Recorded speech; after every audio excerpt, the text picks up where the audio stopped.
Yamashita's gold is one of the greatest treasure hoards ever known. In today's currency, it represents over $100 billion in value. According to the myth, this incredible fortune was the proceeds of ruthless Japanese looting throughout Asia during World War II. For one amateur treasure hunter, finding the gold became a lifelong obsession.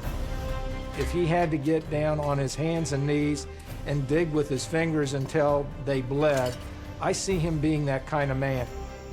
But little did he know, he had a mighty rival, one of the most brutal dictators of the 20th century. Marcos was unquestionably a thug. He was a gangster. Just when this penniless Filipino had riches beyond his wildest dreams within his grasp, his quest turned into a nightmare. He's put a target on his back. This is the extraordinary story of Roger Roxas. He was willing to be David against Goliath. Roger was a hero. And the legend of Yamashita's gold.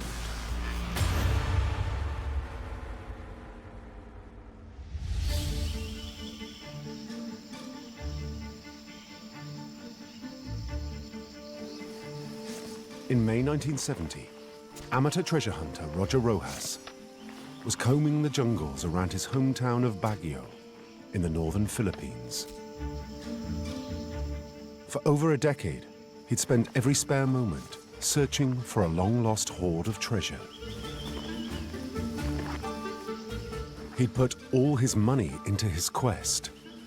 Unless he found it, he faced ruin.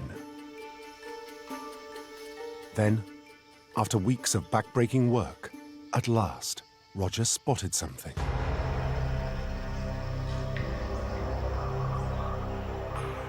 Had he finally found what he'd been looking for his entire life?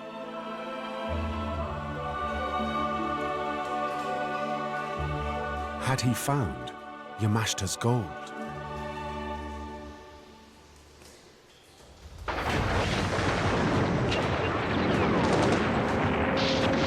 The legend of Yamashita's gold is one of the greatest stories of war loot in history.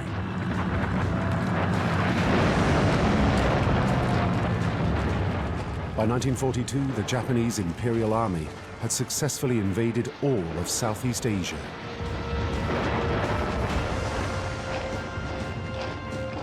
As they advanced, they mercilessly ransacked country after country. They stole on a massive scale, reportedly unrivaled in military history. Yamashita's gold is wealth beyond belief.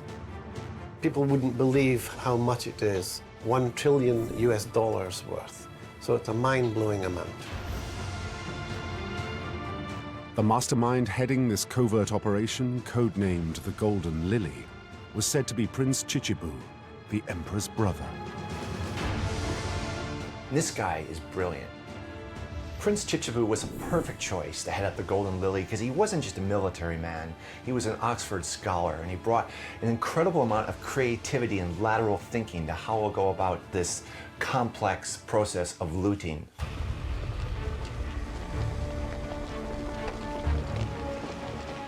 The Golden Lily operatives just completely took everything from all the countries. They left them with nothing. They invaded, they took all their wealth, and just left them penniless.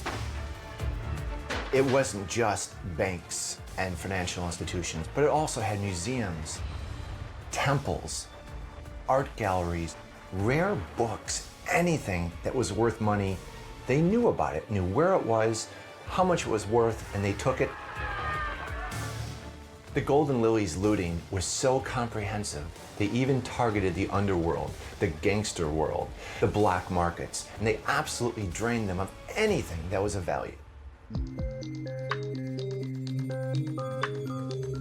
Having amassed treasures of all shapes and sizes, the Golden Lily's mission was far from over.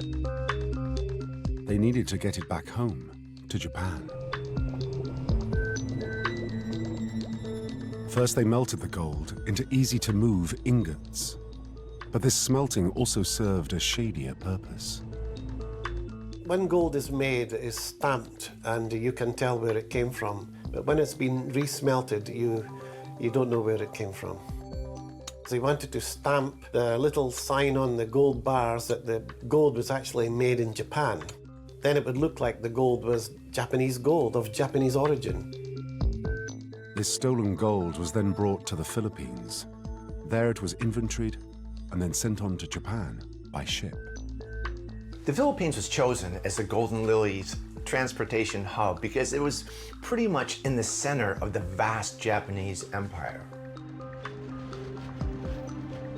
For the first year of operations, the Golden Lily's transportation network ran like clockwork.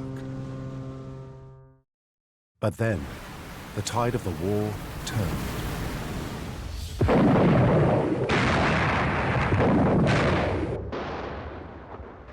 In June 1942, Japanese and US forces met near the tiny Pacific island of Midway. Over just 4 days, the US forces sank 5 Japanese ships. They destroyed 270 aircraft and killed 3,500 men. The Japanese had lost control of the seas. Now it was too risky for them to ship the gold home. They needed a new plan.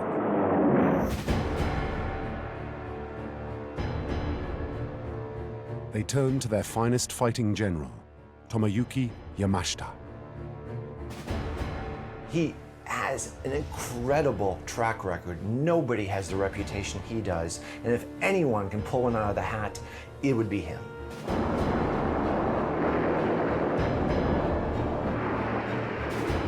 Yamashita made his name when he caused the greatest humiliation of the British Army in its history. In December 1941, he invaded Malaya, sweeping down the peninsula in only a matter of weeks. Yamashita then captured the British military stronghold of Singapore. Hitherto, both Malaya and Singapore had been thought to be completely unassailable, that the British were totally in charge militarily, and he proved them wrong.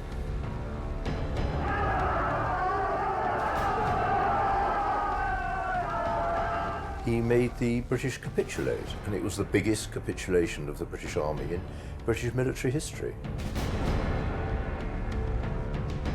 Virtually overnight, Yamashita took nearly 100,000 Allied soldiers prisoner.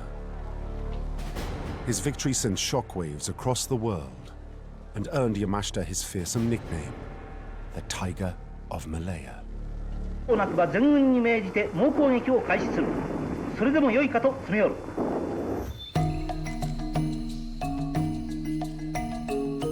the gold now stuck in the Philippines, Yamashita was being asked to come up with another miracle.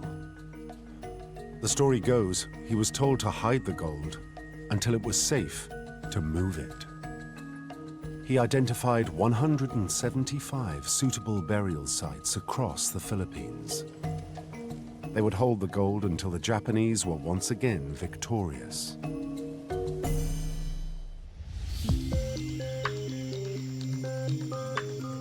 And the Philippines proved the ideal place to hide this treasure.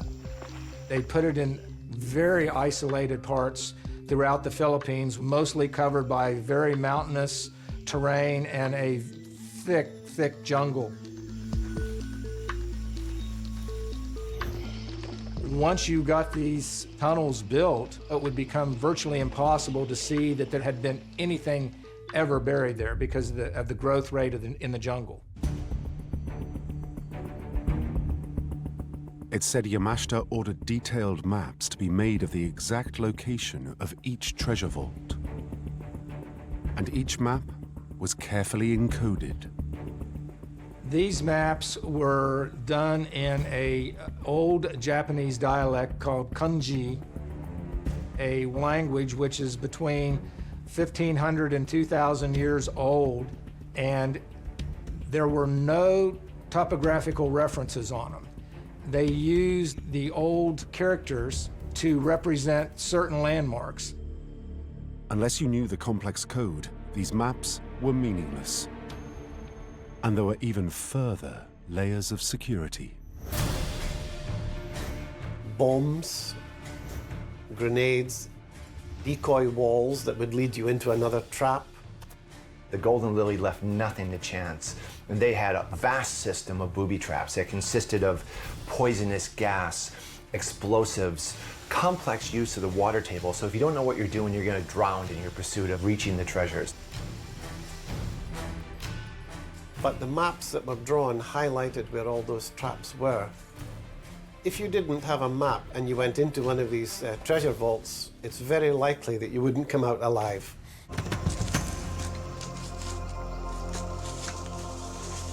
And to ensure all the treasure vault locations remained top secret, the number of people in the know was ruthlessly kept to a minimum. They use prisoner of war or local slave labor to build the actual treasure vaults. And the people who are building it don't know why, but that's irrelevant. They're gonna die anyway. So they're usually killed, shot on the spot.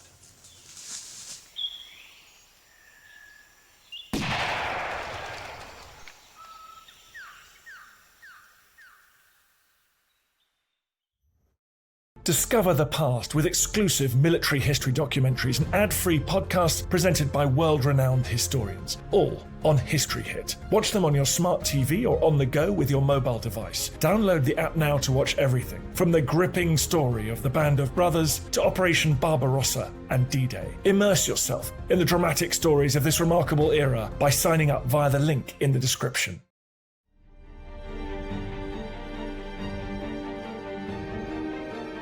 But for all Yamashita's efforts, the gold still wasn't safe.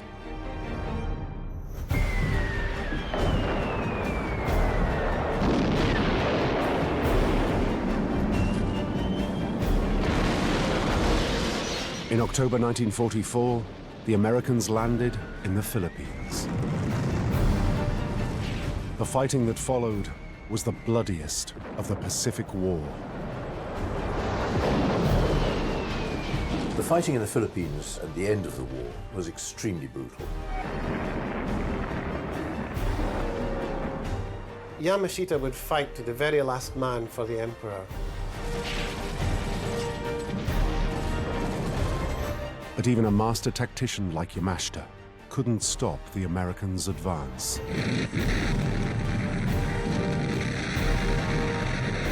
The Philippines has 7,000 plus islands and is very, very difficult to defend against an invading force. Yamashita, as a great general, would have known that. Yamashita faced a crisis. He knew he couldn't hold the Philippines. All he could do was drag out the fight for as long as possible.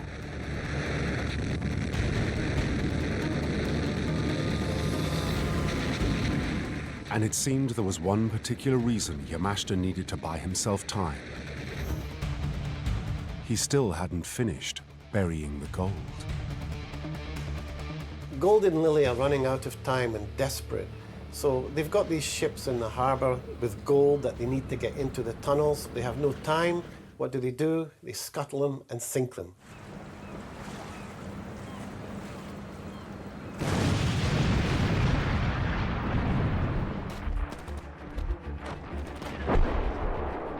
April 1945. Yamashita had been forced to retreat back to the mountains around the northern city of Baguio. Their systematic hiding of their national treasure becomes less systematic and more panicked. They need to do it immediately because they're about to suffer defeat. 174 treasure vaults done and dusted. Only one is left. With time running out, Yamashita ordered the chief engineers to seal the final treasure vault. These engineers knew everything. They knew how the maps were made. They knew where the burial sites were. They knew how they were booby-trapped. What they didn't know was Yamashita had one last move to protect the gold. The story goes that while the engineers were carrying out his orders, Yamashita sealed the vault himself.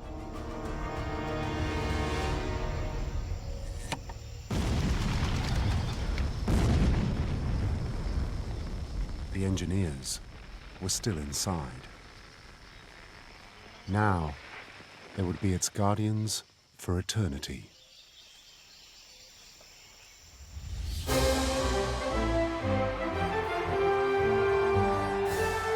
Three months later, World War II was over. General Yamashita was put on trial for war crimes. Did you at any time issue any orders directing the killing of non-combatant citizens? Absolutely not. Anything. The trial lasted just over 5 weeks.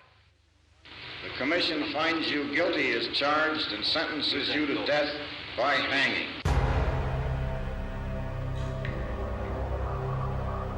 Yamashita took the secrets of the gold to his grave. There was only one other person who allegedly knew of the gold's whereabouts: Prince Chichibu. And in 1953, he died of TB. Anybody who knew anything about this treasure is now dead. It seemed Yamashita's gold was lost forever.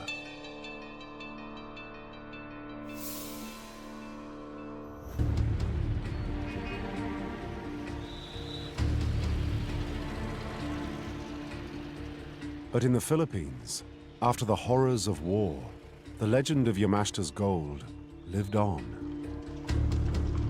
There were lots and lots of rumors that the Japanese had buried treasure all over the Philippines. It's almost a national obsession. Everybody across the country is aware of it, and everyone's looking for it. Among those who'd grown up with stories about the gold was a young Filipino locksmith. Rogelio Rojas, better known as Roger, was born in 1943, just as Yamashita's gold was being buried.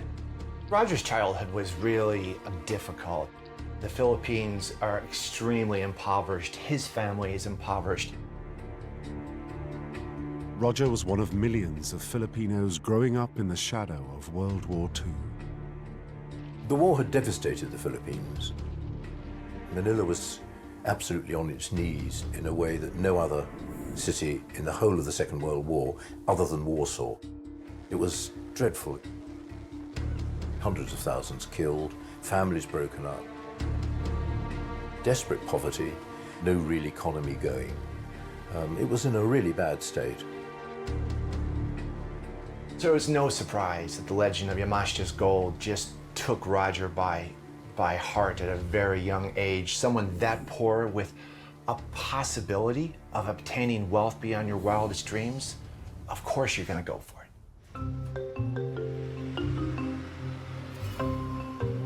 Roger the locksmith lived in Baguio, the northern city, near to where Yamashita made his last stand. Roger surmises that they must have hid some of the treasure around his town. So he looks around his town right from the start, because he knows logically that's probably one of the best places to start. Roger was a very diligent man. Every spare moment he was out there working, seeing what he could find, eliminating areas, and continuing to move forward in a very logical, progressive manner.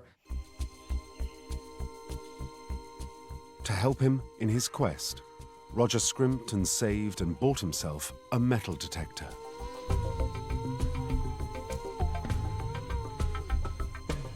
Yet all Roger had ever managed to find were a few old coins and some Japanese ammunition. But that didn't shake his faith. One day he was sure he would come across the treasure he'd been dreaming of since he was a boy.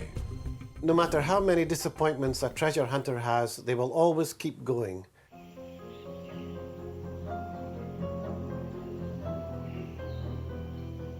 Then, in 1961, after years of hunting the gold with just youthful optimism, Roger had what seemed to be a breakthrough.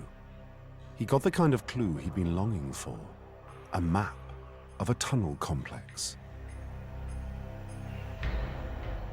There were lots of maps and sketches like this in treasure hunting circles at the time. Roger had seen plenty of them before, but all had been fakes. This one was different. This map had come from a Japanese soldier. He's convinced that this is the real deal. Trouble was, the map was in the Golden Lily's fiendishly complex code. It's a needle in a haystack, and you don't even know where the haystack is because the map has no topographical features. But Roger also knew that this Japanese soldier had been in Baguio with a group of engineers as they buried gold during the final days of Yamashita's retreat. The map allegedly related to one of those treasure vaults. It was getting closer. He could feel it. Roger never gives up. And the reason is he knows the treasure is there. And he knows that year after year, if nothing else, he's eliminating where it isn't. Yet for all his high hopes, Roger just couldn't crack the map's code.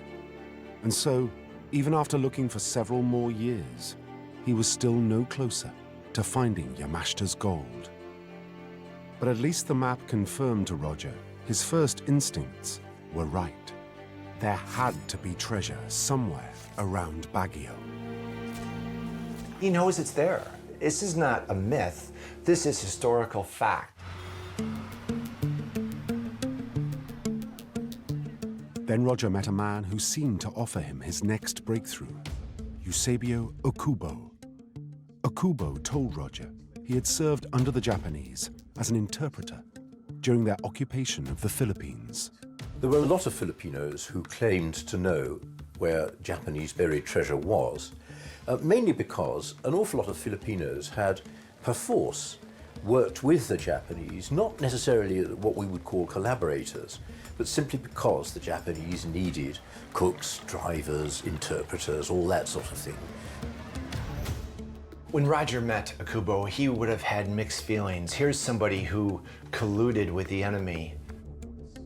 Okubo confessed he had served none other than General Yamashita. While working for him, Okubo had witnessed Yamashita taking a large quantity of gold to Baguio towards the very end of the war.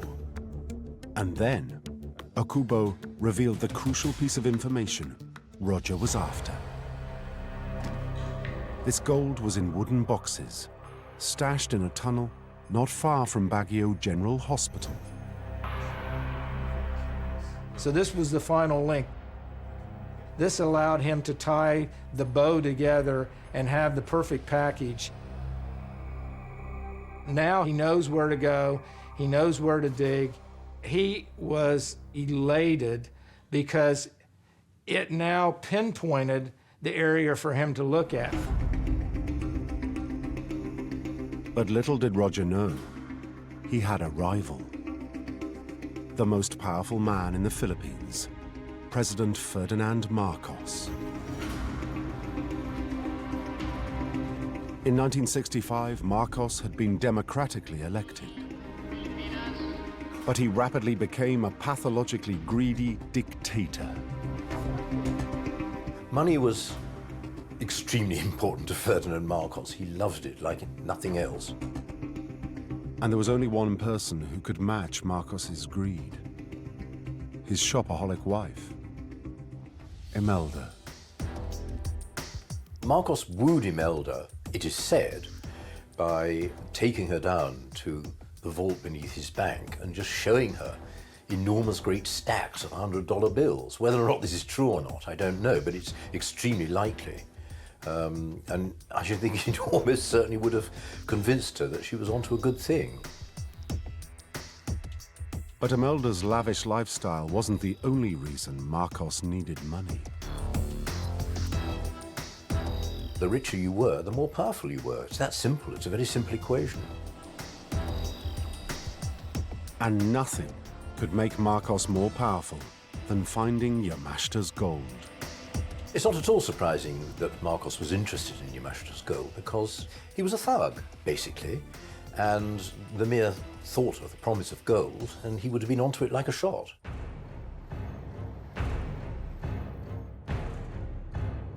Compared to Roger, Marcos had a serious advantage in the hunt for Yamashita's gold: power.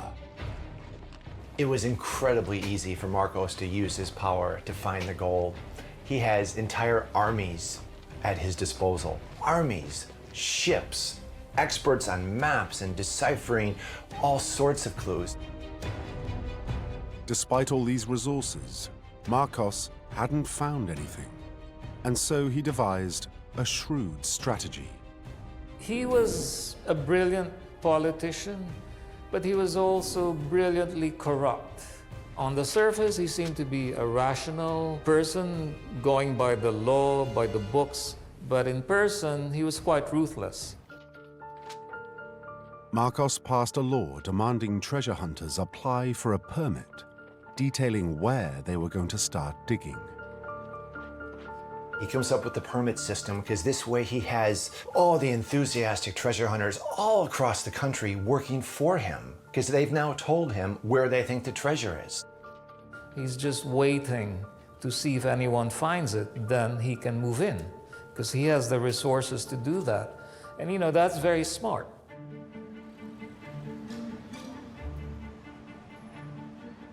Meanwhile, back in Baguio, in 1970, Roger married.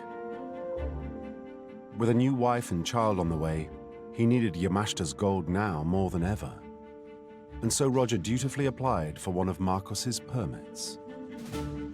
Roger did everything the right way. He thought that if he followed the rules that had been put in place by the government, he would be able to search, he would be able to find and excavate and recover, and it would all be done with the blessings of the government. In Roger's town, the person who manages that application is none other than Marcos' uncle.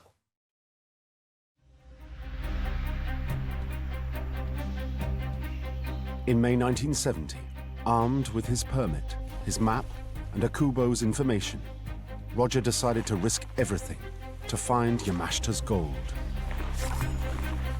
He spent all his life savings hiring a team of laborers. Together they started hacking their way through the thick jungle vegetation near Baguio General Hospital. So it was really difficult for Roger to find the tunnel near the hospital because it was 25 years before that it was blasted shut. And every single year in the rainy season, these jungles, you know, they change their look and feel dramatically.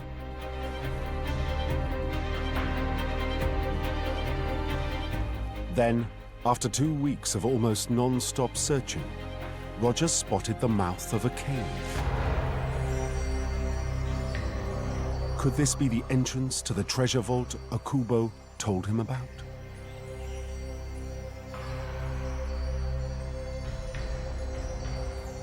A 100 meters into the tunnel, a collapse meant Roger couldn't go any further.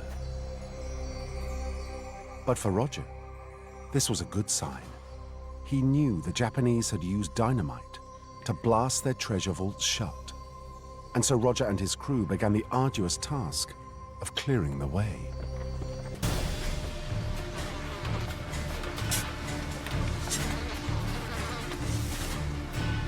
The conditions for Roger and the team digging in the tunnel would have been horrific. It was hot, there were insects, there were snakes. It was very, very hard work.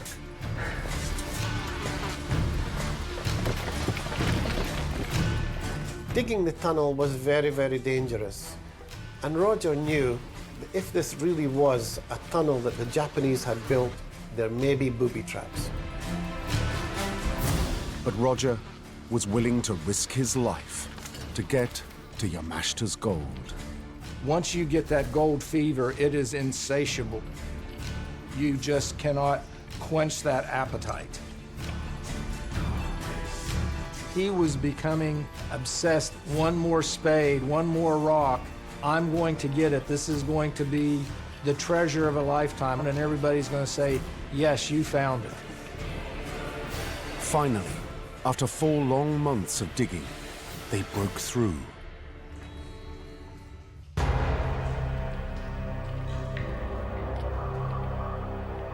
It was then he made a grim discovery. Skeletons dressed in rags. But these weren't just any rags. They were Japanese military uniforms. Surely these were the remains of the engineers who had hidden Yamashita's gold, only to be buried alive by Yamashita himself.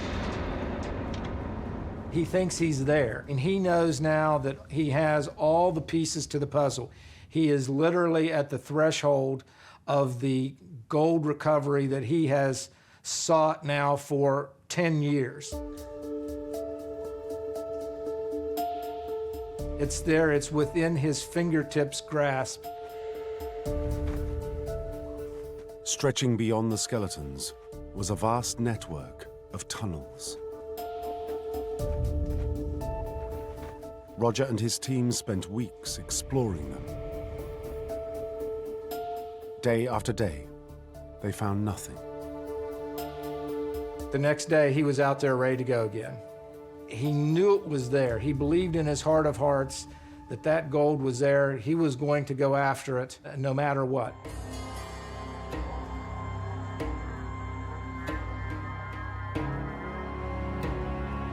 But a full 6 months on from finding the entrance to the tunnel, Roger still hadn't found any treasure.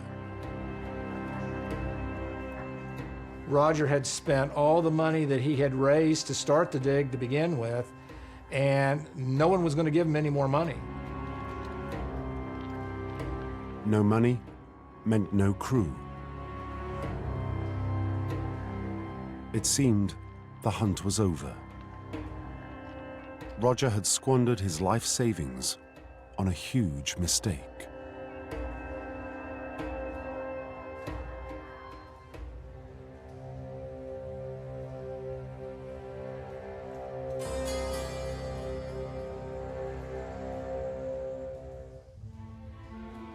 Just before Roger decided to give up once and for all, he had one last go with his metal detector.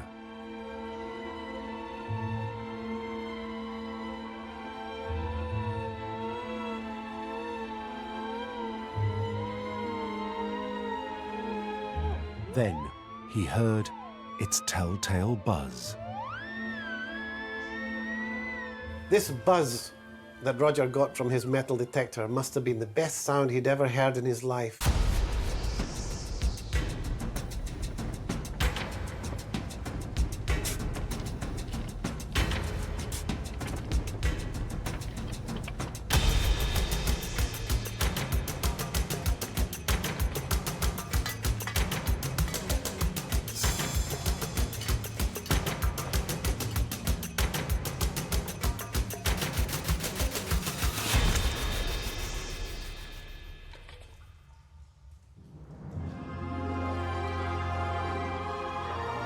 Roger was stunned.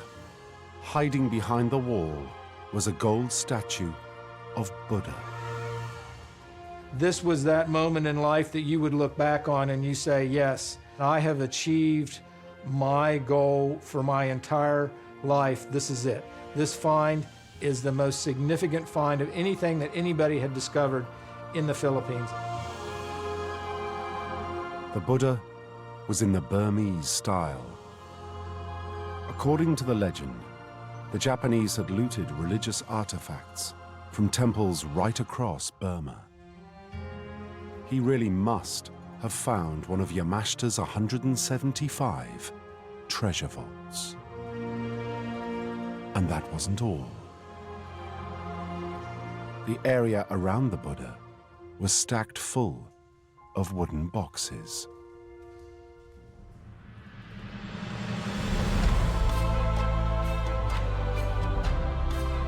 Finally, it was payday. The gold that Roger has just discovered is worth a fortune.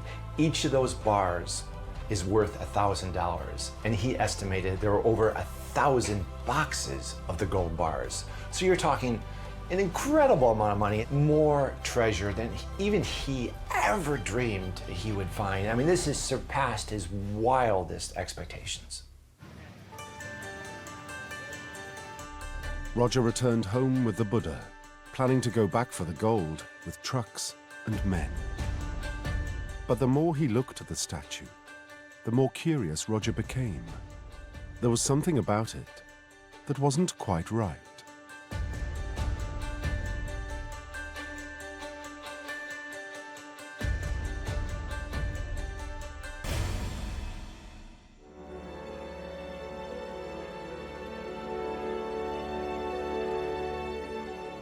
The Buddha was full of diamonds.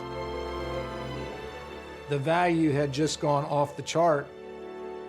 Roger, I mean, he's getting richer and richer by the minute. He has 1,000 boxes of gold bars, he has a gold Buddha, and now he has handfuls of diamonds.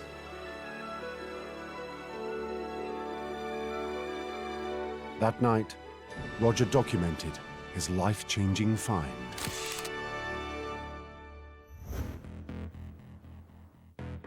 News of Roger's miraculous discovery soon spread to the presidential palace. I can just imagine him going crazy when the word had gotten to him. Marcos was going to do anything to get that Buddha away from Rojas, and it was going to eventually sit in Marcos' palace. Unfortunately for Roger, Marcos's primary tactic was brute force.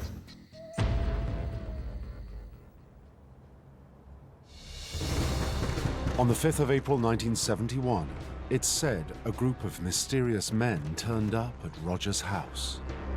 Rojas didn't answer the door.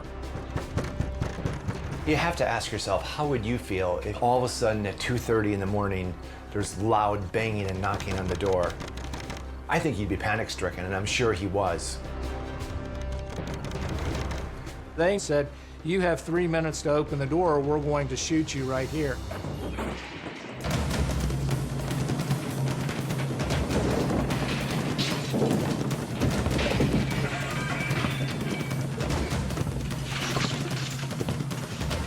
They took everything away from him. Can you imagine the feeling of violation? His entire life, he's looked for this, he's found it, and now it's been taken.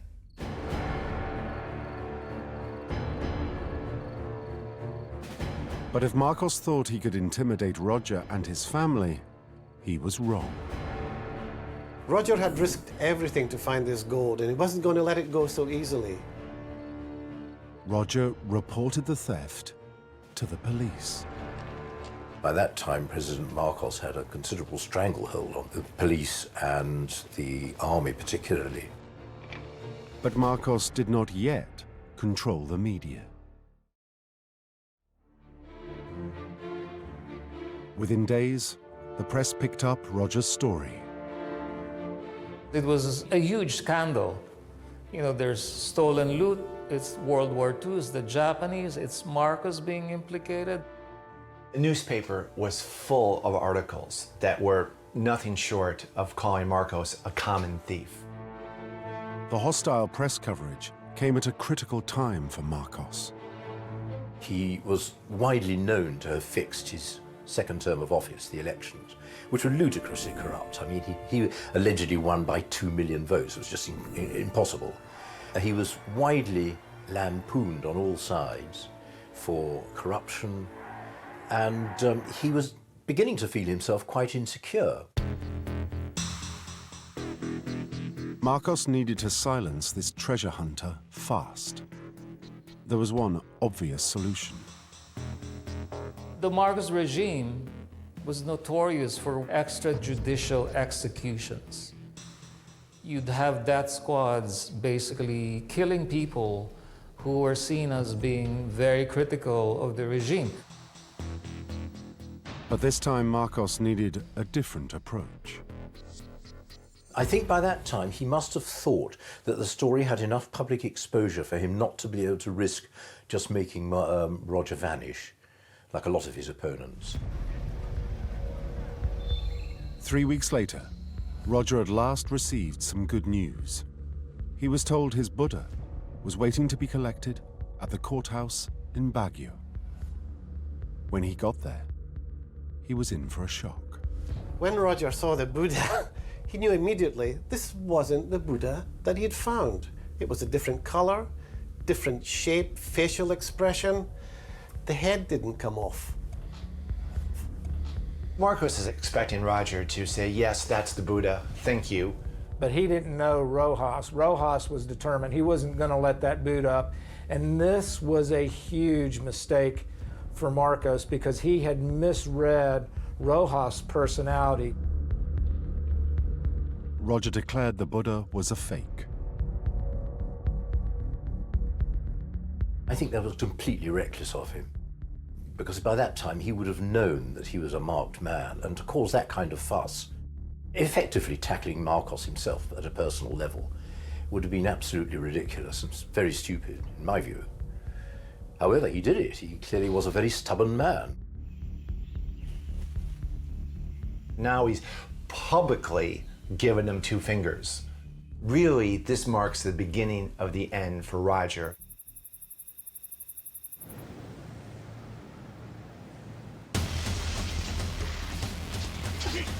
Just over 2 weeks later, more mysterious men came for Roger.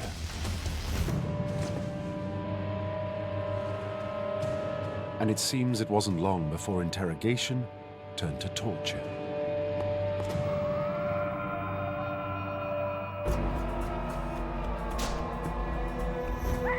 Over several days, Roger said he was repeatedly burned with cigarettes.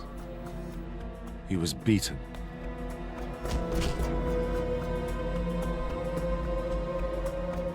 And electrocuted.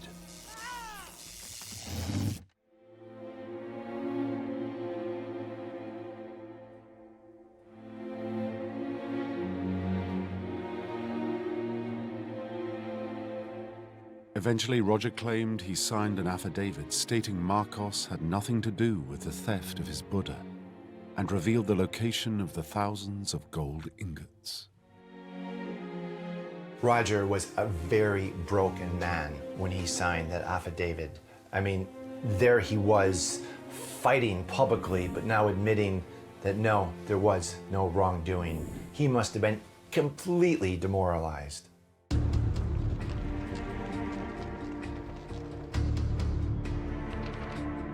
Marcos had Roger imprisoned and wasted no time helping himself to the rest of Roger's find.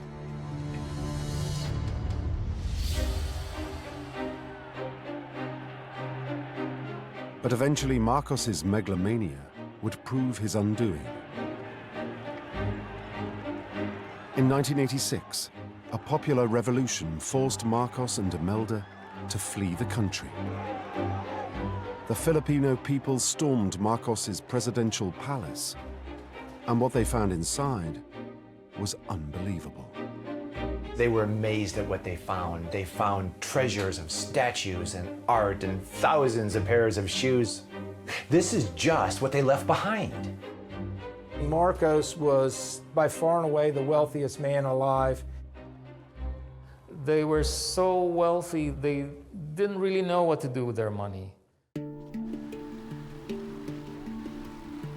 One of the questions for the Filipino people was where had the Marcoses' enormous wealth come from? For most, there was an obvious answer. Marcos's wealth primarily came from theft, embezzlement, and corruption. And you can look back, I think, on their joint reign as simply being a plot of self-enrichment. And the administration of the Philippines was merely a secondary item. They were basically using the public treasury as their piggy bank. Years later, while on trial for fraud and embezzlement, Imelda Marcos's defense declared their fortune was not looted from the Philippine treasury, but actually came from finding Yamashita's gold. I think Imelda claimed that their joint wealth came primarily from finding Yamashita's gold, because it was a very good blind. Nobody could prove otherwise. Yamashita's gold was just a wonderful alibi.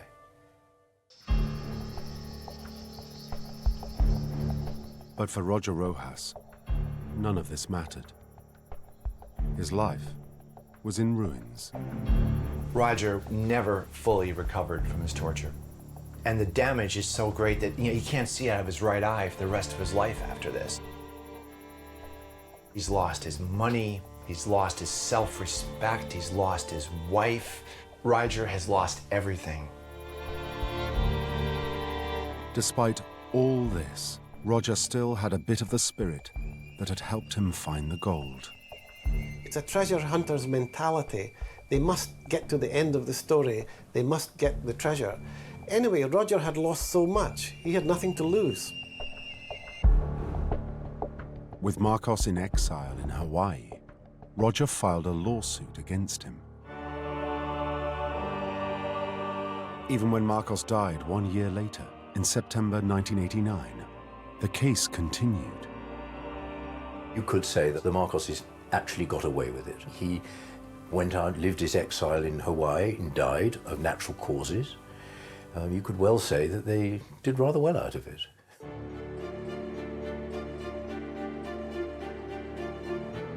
It would take a further 7 years before Roger was at last vindicated. In 1996, the jury concluded Marcos had stolen Roger's find. $43 billion in damages were awarded. When the court finds in Roger's favor, it's a significant moment in legal history. $43 billion is awarded to Roger, which is the biggest civil lawsuit award in history.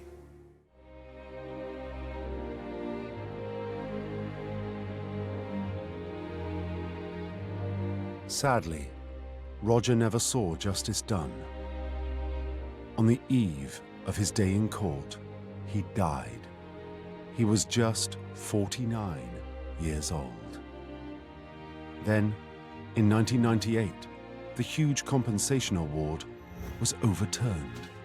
While no court has challenged the verdict that Marcos stole Roger's treasure, how to determine its value is still being fought out by the lawyers.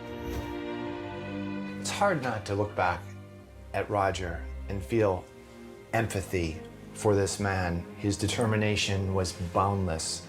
And I think, if nothing else, Roger was a hero. And I think that's how he's going to be remembered.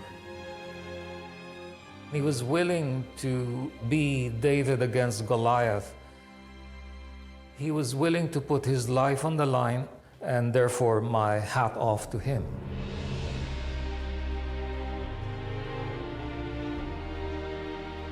Roger's tragic story begs the question, was what he found a one-off? Or as the legend states, are there another 174 treasure vaults still waiting to be discovered?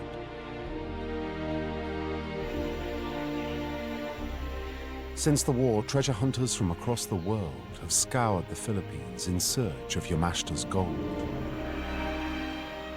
Yet none of them have found anything.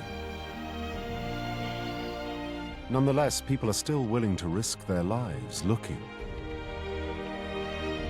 Searching for Yamashita's gold is a very dangerous activity. Even to this day, I think it was in 2000, 2 men were buried alive looking for treasure. What drives them is their certainty that Yamashita's gold is still out there. The legend of Yamashita's gold in the Philippines is huge, and it hasn't died. It endures because it's real, because there really are burial sites. There really is gold bars, gold dishes, gold treasures that are still to be found in the islands of the Philippines.